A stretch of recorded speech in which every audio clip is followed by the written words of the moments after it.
Assalamualaikum and hello everyone. Welcome back to our channel Tasteoftamilfood. So இன்றைக்கான video பார்த்தீங்கன்னா கண்டிப்பாக ஒரு ஸ்பெஷல் வீடியோனே சொல்லலாம். சம்மர் லீவ் ஸ்டார்ட் ஆகி பார்த்தீங்கன்னா குட்டீஸ் குழந்தைங்கள்லாம் வீட்டில் வந்து ஹாலிடேஸில் வந்து ஸ்பெண்ட் பண்ணிட்டு இருப்பாங்க.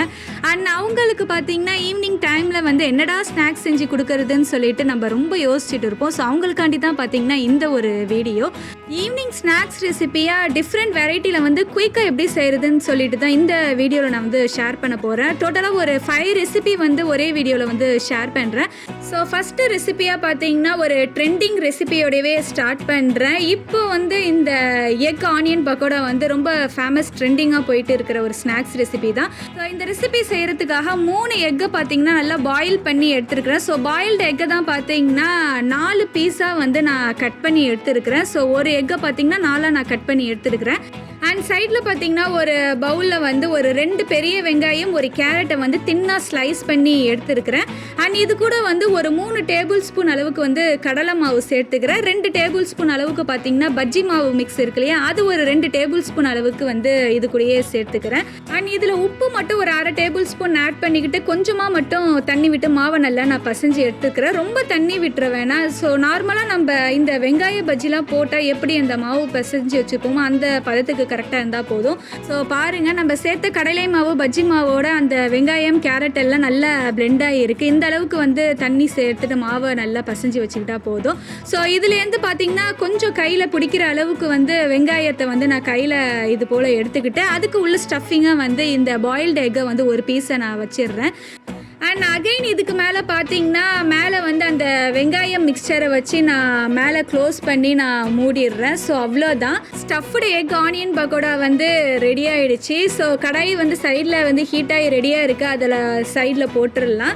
நார்மலாக வந்து எக் போண்டா வந்து நம்ம நிறைய செஞ்சு சாப்பிட்ருப்போம். பட் அதுலேயே கொஞ்சம் டிஃப்ரெண்ட்டாக வந்து வெங்காயம் உள்ள ஸ்டஃபிங்காக எக்கை வச்சு நம்ம சாப்பிட்டு பார்த்தோன்னா அவ்வளோ சூப்பராக அண்ட் டேஸ்டியாக இருந்தது. கண்டிப்பாக இந்த ரெசிபியை வந்து நீங்கள் வீட்டில் ஈவினிங் ஸ்நாக்ஸாக ட்ரை பண்ணி பாருங்க, அவ்வளோ சூப்பர் அண்ட் எம்மியாக இருக்கும். கண்டிப்பாக வீட்டில் இருக்கிற குட்டீஸ்க்குலாம் வந்து இந்த ரெசிபி வந்து ரொம்பவே பிடிக்கும். மேலே வந்து அந்த வெங்காயம்லாம் பார்த்தீங்கன்னா ரொம்ப க்ரன்ச்சியாக இருக்கும் அண்ட் உள்ளே வந்து எக் வந்து சாஃப்டாக இருக்கும். ஸோ கண்டிப்பாக இந்த ஒரு ட்ரெண்டிங் ரெசிபியை வந்து வீட்டில் குட்டீஸ் எல்லாருக்குமே வந்து பிடிக்கும். கண்டிப்பாக நீங்கள் ட்ரை பண்ணி பாருங்கள். ஸோ இதை போல் பேலன்ஸ் இருக்கிற எல்லா மாவுலையும் பார்த்தீங்கன்னா உள்ளே வந்து எக் ஸ்டஃபிங் பண்ணி நான் கடாயில் போட்டு எடுத்துடுறேன். ஸோ ஈவினிங் ஸ்நாக்ஸ் ரெசிபியில் ஃபஸ்ட்டு ரெசிபியாக இந்த ட்ரெண்டிங் ரெசிபியை வந்து எப்படி செய்கிறதுன்னு சொல்லிட்டு பார்த்தாச்சு.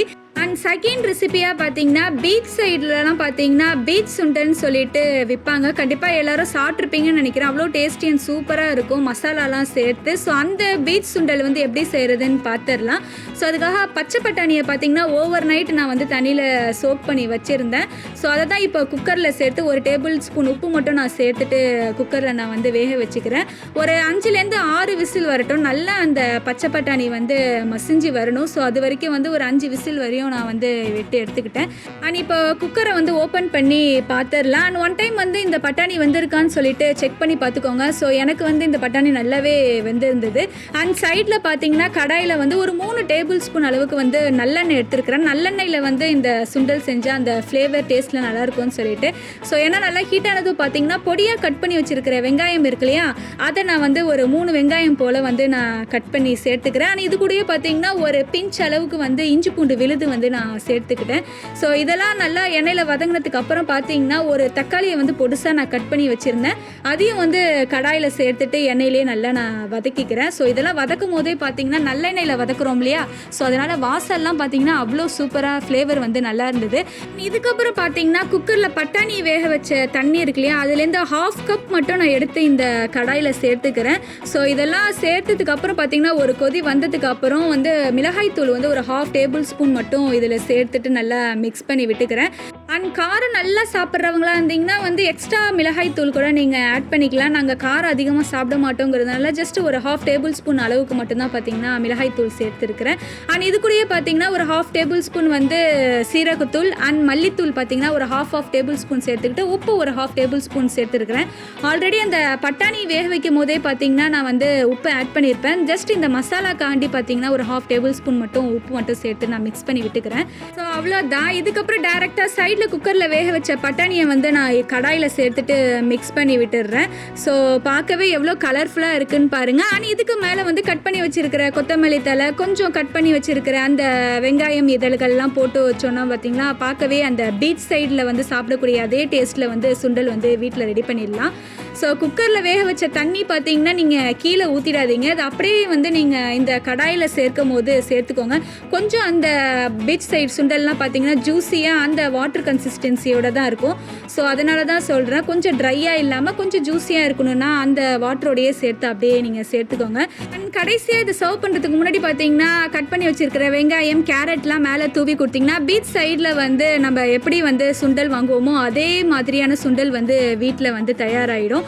ஸோ அவ்வளோதான். செகண்ட் ரெசிபியாக ஈவினிங் ஸ்நாக்ஸ் ரெசிபியாக பார்த்திங்கன்னா பீச் சுண்டல் எப்படி செய்கிறதுன்னு சொல்லிட்டு பார்த்தாச்சு. கண்டிப்பாக இந்த ரெசிபியை வந்து வீட்டில் நீங்கள் ட்ரை பண்ணி பாருங்கள். அண்ட் அடுத்த ஈவினிங் ஸ்நாக்ஸ் ரெசிபி வந்து கண்டிப்பாக எல்லாருடைய ஒரு ஃபேவரட்டான ஒரு ஸ்நாக்ஸ் ரெசிபினே சொல்லலாம், மினி சமோசா தான். அண்ட் இந்த சமோசா பார்த்திங்கன்னா டீ கடையிலலாம் பார்த்திங்கன்னா அந்த மேலே உள்ள லேயர் வந்து நல்லா க்ரென்ச்சியாக கிறிஸ்பியாக இருக்கும். ஸோ அதை போல் ஒரு க்ரென்ச்சியான மினி சமோசா வந்து வீட்டில் சுலபமாக எப்படி செய்கிறதுன்னு தான் இந்த வீடியோவில் ஷேர் பண்ண போகிறேன். ஸோ இதுக்காக ஒரு பவுலில் 2 கப் அளவுக்கு வந்து மைதா மாவு எடுத்துருக்கிறேன். இதில் 1/2 டேபிள் ஸ்பூன் உப்பு அண்ட் 3 ட்ராப் வந்து ஆயில் மட்டும் நான் சேர்த்துட்டு மிக்ஸ் பண்ணிவிட்டு கொஞ்சம் கொஞ்சமாக தண்ணி சேர்த்துட்டு நார்மலாக நம்ம மைதா மாவு எப்படி பசையுமோ அது போல் வந்து சாஃப்டாக நான் பசைஞ்சு எடுத்துக்கிறேன். அண்ட் இந்த மாவு பசைஞ்சு ஒரு 15 நிமிஷம் வந்து அப்படியே விட்டுட்டேன். 15 நிமிஷத்துக்கு அப்புறம் தான் பார்த்தீங்கன்னா இந்த சப்பாத்தி கட்டைக்கு மேலே வச்சு நான் மாவு வந்து திரட்ட ஸ்டார்ட் பண்ணேன். ஸோ மாவை பார்த்திங்கன்னா ரொம்ப தின்னாக வந்து நான் வளர்த்திக்கிறேன். ரவுண்டு ஷேப்க்கு நம்ம கிடைக்கணுங்கிறதுக்காக பார்த்திங்கன்னா ஒரு பாத்திரத்தோட மூடியை வந்து மோல்டராக யூஸ் பண்ணி நான் ரவுண்டாக நான் கட் பண்ணிக்கிறேன்.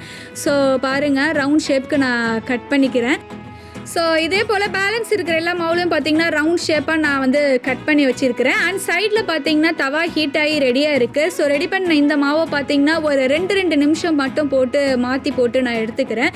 ஸோ ரொம்ப வந்து ஹீட் பண்ணணும்லாம் அவசியம் இல்லை. இந்த மாவை ஜஸ்ட் ஒரு 2 நிமிஷம் மட்டும் 2 சைடும் வந்து திருப்பி போட்டு எடுத்துக்கிட்டால் போதும். ஜஸ்ட் அந்த ஹீட் மட்டும் அந்த இதில் மேலே ஏறினா போதும். மேலே அந்த மாவில் உங்களுக்கு பார்த்தாலே தெரியும் கொஞ்சம் ஒயிட்டாக ஃபார்ம் ஆகுற மாதிரி இருக்கும். ஸோ இந்த ஒயிட் ஃபார்ம் ஆகும் போதே பார்த்திங்கன்னா கேஸ் ஆஃப் பண்ணிவிட்டு நம்ம வெளியே எடுத்துடலாம். ஸோ அவ்வளோதான். சுலபமாக பார்த்தீங்கன்னா வீட்லேயே வந்து சமோசாக்கான ஷீட் வந்து ரெடி பண்ணியாச்சு. அண்ட் நான் முன்னாடி சொன்ன மாதிரி இன்றைக்கி வந்து நான் மினி சமோசா தான் செய்ய போகிறேன். ஸோ அதுக்கு தகுந்தா போல் நான் ரெடி பண்ண இந்த சமோசா ஷீட்டை பார்த்தீங்கன்னா ஈக்குவல் சைஸாக வந்து 4 இதை போல் கட் பண்ணிக்கிறேன். ஸோ கரெக்டாக இருக்கும் மினி சமோசா செய்கிறதுக்கு. ஸோ பார்த்தாலே தெரியும் நான் கட் பண்ணியிருக்கிற சைஸ் வந்து 4 கட் பண்ணியிருக்கிறேன்னு சொல்லிட்டு. அண்ட் இதே போல் பேலன்ஸ் இருக்கிற எல்லா ஷீட்டையும் பார்த்தீங்கன்னா 4 நான் கட் பண்ணி ரெடி பண்ணி வச்சுருக்கிறேன். அண்ட் சமோசாக்கான ஃபில்லிங் பார்த்திங்கன்னா ஒரு சிம்பிள் தான். ஸோ பவுலில் பார்த்திங்கன்னா ஸ்லைஸ் வெங்காயம் ஒரு 2 வெங்காயம் வந்து ஸ்லைஸ் பண்ணி எடுத்துருக்கிறேன். இதில் வந்து ஒரு 1/2 டேபிள் ஸ்பூன் அளவுக்கு வந்து மிளகாய்த்தூள், 1/2 டேபிள் ஸ்பூன் அளவுக்கு பார்த்திங்கன்னா மஞ்சத்தூள் சேர்த்துக்கிறேன். அண்ட் இது கூடயே பார்த்திங்கன்னா 1/2 டேபிள் ஸ்பூன் வந்து பெப்பர், 1/2 டேபிள் ஸ்பூன் அளவுக்கு வந்து சீரகத்தூள் போட்டுக்கிட்டு கறி மசாலா தூள் இருக்கு இல்லையா, அது ஒரு 1/2 டேபிள் ஸ்பூன் மட்டும் நான் சேர்த்துக்கிறேன். அண்ட் இது கூடவே பார்த்திங்கன்னா ஆயில் ஒரு 3 ட்ராப் ஆயில் சேர்த்துட்டு நல்லா நான் மசாலாவோட நான் இந்த வெங்காயத்தோடையும் மிக்ஸ் பண்ணி விட்டுக்கிறேன். ஸோ அவ்வளோதான். உள்ள ஸ்டஃபிங்க்கு வந்து ரொம்ப சிம்பிளாக நம்ம ரெடி பண்ணியாச்சு. நார்மலாக இந்த டீ கடை சமோசாலாம் பார்த்தீங்கன்னா இந்த ஆனியன் வச்சு ஸ்டஃபிங்கில் தான் நீங்கள் பார்த்துருப்பீங்க. இதில் வந்து உருளைக்கிழங்கு, பட்டாணிலாம் வந்து நீங்கள் வச்சு பார்த்துருக்க மாட்டீங்க. ஸோ அதே போலே வந்து நான் ஆனியன் ஸ்டஃபிங்கே இருக்கட்டுமேன்னு சொல்லிட்டு ஆனியன்லேயே தான் பார்த்தீங்கன்னா ஸ்டஃபிங் எடுத்துருக்கிறேன். ஸோ இங்கே ரெடி பண்ணி கட் பண்ணி வச்சுருக்கிற மினி சமோசா ஷீட்டை பார்த்தீங்கன்னா 4 சைடையும் வந்து எல்லார் கார்னர்லேயும் பார்த்தீங்கன்னா இந்த மைதா பேஸ்ட்டை அப்ளை பண்ணிக்கிட்டு 2 கார்னர்லேயும் சேர்த்துட்டா நம்மளுக்கு கோன் ஷேப் ஆகிடும். அண்ட் இதில் வந்து ஃபில்லிங்காக நம்ம ரெடி பண்ண இந்த ஆனியன் மசாலாவை வந்து ஃபில் பண்ணிவிட்டு க்ளோஸ் பண்ணிடுறேன். ஸோ ரொம்ப சிம்பிள் தான், உங்களுக்கு பார்த்தாலே தெரியும்னு நினைக்கிறேன். ஸோ இதை போல் எல்லா பேலன்ஸ் இருக்கிற எல்லா ஷீட்லேயும் பார்த்தீங்கன்னா மினி சமோசாவை வந்து நான் ரெடி பண்ணி வச்சுருக்கிறேன். பார்க்கவே எவ்வளோ க்யூட்டாக இருக்குன்னு பாருங்கள். கண்டிப்பாக இதை மாதிரி செஞ்சு கொடுத்தீங்கன்னா குட்டீஸ் எல்லாம் விரும்பி சாப்பிடுவாங்க. ஸோ சமோசா ஷீட்டில் வந்து ஃபில்லிங்லாம் ரெடி பண்ணி ரெடியாக இருக்குது. அண்ட் சைடில் வந்து கடாயும் வந்து எண்ணெய் ஹீட் ஆகி ரெடியாக இருக்குது. ரெடி பண்ண இந்த மினி சமோசாவை வந்து கடாயில் போட்டுடலாம். ஸோ கேஸ் வந்து ஹை ஃப்ளேமில் இருக்கட்டும். ஆயிலெலாம் வந்து நல்லா ஹை ஃப்ளேமில் இருக்கும் போது இந்த சமோசாவை வந்து ஆயிலில் போட்டு எடுத்துருங்க. ஸோ பார்க்கவே நல்லா கலர்ஃபுல்லாக இருக்குன்னு பாருங்கள். மேலே நல்லா கோல்டன் ப்ரௌன் கலர் இருக்குது. அண்ட் இந்த மினி சமோசா பார்த்திங்கன்னா நம்ம ஆல்ரெடி இந்த சமோசா ஷீட் வந்து நம்ம ஹீட் பண்ணி எடுத்ததுனால மேலே இருக்கிற அந்த லேயர் பார்த்திங்கன்னா அந்த நல்ல கிறிஸ்பியாக இருக்கும். ஸோ கண்டிப்பாக இந்த மெத்தடில் வந்து நீங்கள் மினி சமோசா வந்து ட்ரை பண்ணி பாருங்கள். அண்ட் இந்த டீ கடையிலலாம் செய்யக்கூடிய சமோசா போலவே வந்து வீட்டில் வந்து ஒரு க்யூட்டான மினி சமோசா வந்து எப்படி செய்கிறதுன்னு பார்த்தாச்சு. ஸோ பார்க்கவே எவ்வளோ கலர்ஃபுல்லாக டெம்டிங்காக இருக்குதுன்னு பாருங்கள். கண்டிப்பாக இந்த ரெசிபியும் நீங்கள் வந்து வீட்டில் ட்ரை பண்ணி பாருங்கள். ஸோ குட்டீஸ்லாம் கண்டிப்பாக விரும்பி சாப்பிடுவாங்க. ஆனால் அடுத்த ரெசிபியாக பார்த்தீங்கன்னா ஈவினிங் ஸ்நாக்ஸ் ரெசிபியாக வந்து காலிஃப்ளவர் பகோடா. கண்டிப்பாக எல்லாருமே வந்து காலிஃப்ளவர் பகோடானா பார்த்தீங்கன்னா விரும்பி சாப்பிடுவோம். இந்த பொருட்காட்சி எக்ஸிபிஷன்லாம் போனீங்கன்னா பார்த்தீங்கன்னா காலிஃப்ளவர் பகோடாக்குன்னே தனி கியூ நிற்கும். ஸோ அந்த காலிஃப்ளவர் பகோடா, காலிஃப்ளவர் பஜ்ஜி வந்து வீட்டிலேயே சுலபமாக எப்படி செய்கிறதுன்னு சொல்லிட்டு பார்த்துடலாம். ஸோ காலிஃப்ளவர் பார்த்திங்கன்னா நல்லா கட் பண்ணி ஒவ்வொரு பூவையும் வந்து நல்லா கட் பண்ணி எடுத்துருக்கிறேன். ஸோ கட் பண்ணி இந்த பூவை பார்த்திங்கன்னா சைடில் வந்து தண்ணி பாயில் பண்ணி நான் வச்சுருந்தேன். ஸோ அதில் சேர்த்துட்டு ஒரு டேபிள் ஸ்பூன் உப்பு மட்டும் நல்லா நான் சேர்த்துட்டு நல்லா நான் வந்து மிக்ஸ் பண்ணி விட்டுக்கிறேன். இந்த காலிஃப்ளவர் பகோடாக்கு மட்டும் இல்லை, நீங்கள் நார்மலாக காலிஃப்ளவர் நீங்கள் சமையலுக்கு யூஸ் பண்ணாலுமே இது போல் வந்து ஒன் டைம் வந்து ஹாட் வாட்டரில் போட்டு வாஷ் பண்ணி எடுத்துக்கோங்க. ஸோ இப்போ ஒரு 5 நிமிஷம் வந்து நல்லா ஹாட் வாட்டரில் போட்டு எடுத்த இந்த காலிஃப்ளவர் பார்த்தீங்கன்னா நான் தண்ணியை நல்லா வடிகட்டிட்டு ஸ்ட்ரைனரில் தனியாக எடுத்து வச்சிடுறேன். அண்ட் இதுக்கப்புறம் பார்த்திங்கன்னா ஒரு பவுலில் வந்து 2 டேபிள் ஸ்பூன் அளவுக்கு வந்து மிளகாய் தூள் சேர்த்துக்கிறேன். 1 டேபிள் ஸ்பூன் அளவுக்கு வந்து கார்ன்ஃப்ளவர் சேர்த்துக்கிறேன். கூடவே பார்த்திங்கன்னா ஒரு 3 டேபிள் ஸ்பூன் அளவுக்கு வந்து கடலை மாவு, 1/2 டேபிள் ஸ்பூன் உப்பு மட்டும் நான் சேர்த்துக்கிறேன். அண்ட் இது கூடயே பார்த்திங்கன்னா இஞ்சி பூண்டு விழுது இருக்கிறியா, அது ஒரு 1/2 டேபிள் ஸ்பூன் மட்டும் சேர்த்துட்டு நல்லா மிக்ஸ் பண்ணி விட்டுக்கிறேன். அண்ட் இதுக்கப்புறம் வந்து கொஞ்சம் கொஞ்சமாக தண்ணி மட்டும் விட்டு மாவை நல்லா பஜ்ஜி மாவு பதத்துக்கு வந்து பிசைஞ்சு எடுத்துக்கிறேன். ரொம்ப தண்ணி விட்டுற வேணாம், கொஞ்சம் வந்து கெட்டியாக இருந்தால் தான் வந்து பஜ்ஜி போடுறதுக்கு வந்து கரெக்ட் கன்சிஸ்டன்சி இருக்கும். ஸோ மாவு நல்லா மிக்ஸ் பண்ணி விட்டதுக்கு அப்புறம் பார்த்தீங்கன்னா இங்கே நம்ம வேக வச்சு எடுத்த காலிஃப்ளவர் இருக்கு இல்லையா, அதை இப்போ இந்த பஜ்ஜி மாவு கூட சேர்த்துட்டு ஒன்ஸ் நல்லா நான் மிக்ஸ் பண்ணி விட்டுடுறேன். ஸோ மிக்ஸ் பண்ணதுக்கு அப்புறம் பார்த்தீங்கன்னா ஒரு 5 நிமிஷம் அப்படியே விட்டுருங்க. 5 நிமிஷத்துக்கு அப்புறமேட்டு தான் பார்த்தீங்கன்னா நான் கடாய் ஹீட் ஆனதும் நான் இங்கே கடாயில் போட்டுட்டு இருக்கிறேன். அண்ட் எண்ணெய் நல்லா ஹீட் ஆனதுக்கு அப்புறம் பார்த்தீங்கன்னா இந்த காலிஃப்ளவர் பஜ்ஜி வந்து எண்ணெயில் போட ஸ்டார்ட் பண்ணுங்கள். ஸோ இப்போ பாருங்கள், பார்க்கவே நல்லா கலர்ஃபுல்லாக இருக்குன்னு சொல்லிட்டு நல்ல ஒரு கோல்டன் கலருக்கு அண்ட் மேலே நல்லா க்ரன்ச்சியாக இருக்கும் நம்ம கார்ன்ஃப்ளவர் மாவுலாம் நம்ம ஆட் பண்ணதுனால. அண்ட் இது நல்லா கோல்டன் ப்ரௌன் ஆனதுக்கு அப்புறம் பார்த்தீங்கன்னா கடாயிலேருந்து வெளியே எடுத்துடுறேன். கண்டிப்பாக இந்த ரெசிபியை வந்து வீட்டில் நீங்கள் ட்ரை பண்ணி பாருங்கள். அண்ட் அடுத்த ரெசிபி பார்த்தீங்கன்னா கண்டிப்பாக இதுவுமே வந்து ஒரு ஃபேமஸான ஒரு ஸ்நாக்ஸ் ரெசிபினே சொல்லலாம், பின்வீல் சமோசா. ஸோ குட்டீஸ் எல்லாருக்குமே வந்து கண்டிப்பாக வந்து விரும்பி சாப்பிடக்கூடிய ஒரு ஸ்நாக்ஸ் ரெசிபி தான்.